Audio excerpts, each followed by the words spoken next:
So let me first provide you with some context here. In most companies, highly paid DevOps and software engineers spend way too much time managing the plumbing, for example, setting up servers or fixing broken deployment pipelines.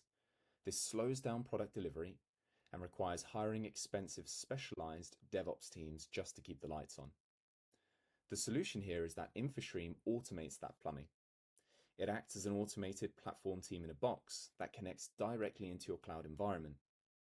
Instead of engineers manually building and babysitting cloud infra, they just declare what they need, and Infrastream automatically builds it, secures it, and keeps it running.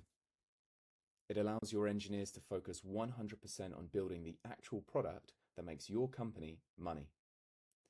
We integrated a highly advanced AI engineer, we'll call it Pvot, so that all pull requests are manually approved.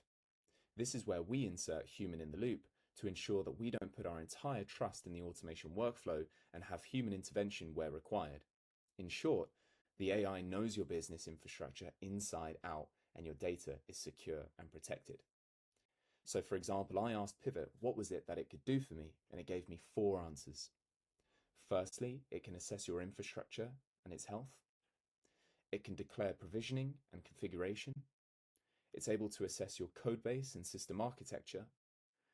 And because it links with your GitHub and pull request integration, it can automatically generate PRs for your infra changes for them to be manually approved.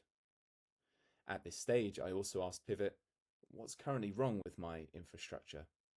And it mentioned there are 2 active incidents affecting my environments, while the integration environment remains healthy. Firstly, in my dev environment, I can see that a connection has timed out with my database. And secondly, in my production environment, there is a missing Stripe webhook secret.